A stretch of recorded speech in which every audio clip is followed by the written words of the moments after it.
I'm Joe Trotter, Director of ALEC's Energy, Environment, and Agriculture Task Force, and I look forward to bringing our nonpartisan analysis to this.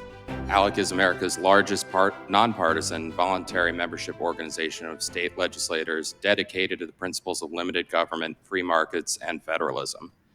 Our members represent more than 60 million Americans and provide jobs for 30 million people across the country.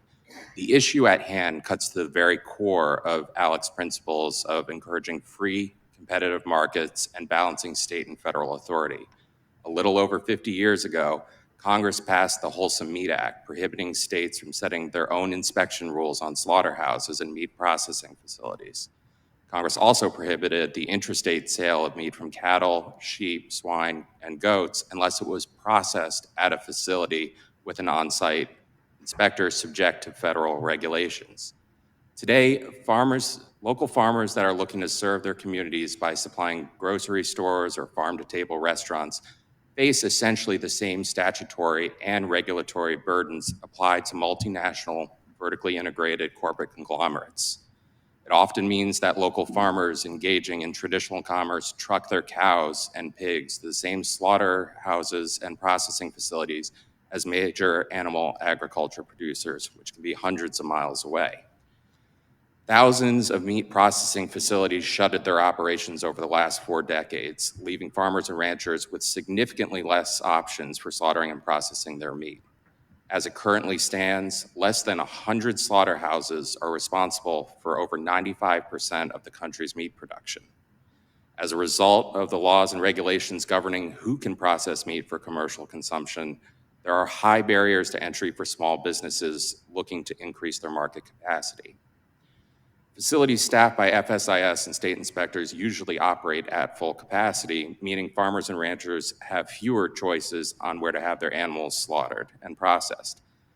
While the supply of processing facilities contracted, the demand for meat products throughout the country surged, creating an even higher demand for the processing facilities.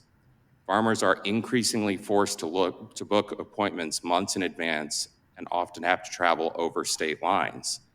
Centralization also leaves the meat supply chain and, by extension, the country's food security vulnerable to massive disruption. When a large plant shutters its operations, the capacity within the market to pick up the slack largely does not exist, causing meat prices to skyrocket. Fortunately, we saw this play out to a degree during the COVID-19 pandemic and in other instances when plants were forced to halt their operations due to, say, fire or flood. Similarly, when things go wrong with these large centralized processing facilities, the impacts on the immediate supply chain are enormous. With 85% of grain-fed cattle processed by the 4 largest producers, if one plant has an outbreak of a foodborne pathogen that forces a recall, there is a massive, immediate economic impact on food pricing and availability. When these recalls happen from the largest processing facilities, millions of pounds of meat are pulled off the shelves and ultimately destroyed. Now, there are other options to decentralize the production, but they can't currently bring their products to market because of federal law and regulation. Custom slaughterhouses exist all throughout the United States, but by statute, they are only allowed to slaughter meat for personal consumption. With over 1,000 of these facilities all across the country, they are well positioned to provide the option of locally sourced meat to their communities. Now, custom slaughterhouses are required to follow all USDA and as well as state law and regulation, but they don't have on-site inspectors. Instead of having a persistent inspector presence, they are examined by federal, state, and local authorities throughout the year. With legislative updates to the Federal Meat Inspection Act, states could, if they wish, they're not required to, allow customs slaughterhouses and processing businesses to sell meat commercially. This would empower small businesses, including ranchers, farmers, processors, restaurants, local grocers, while also ensuring food security on a state and local level.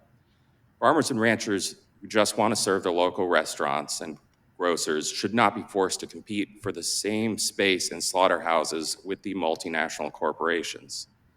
They are ready and willing to be inspected up to standards. This is a perfect example of well-meaning federal regulation run amok. There is an opportunity to empower small businesses, decrease regulation, and improve food security if Congress decides to act. Thank you for the opportunity to speak.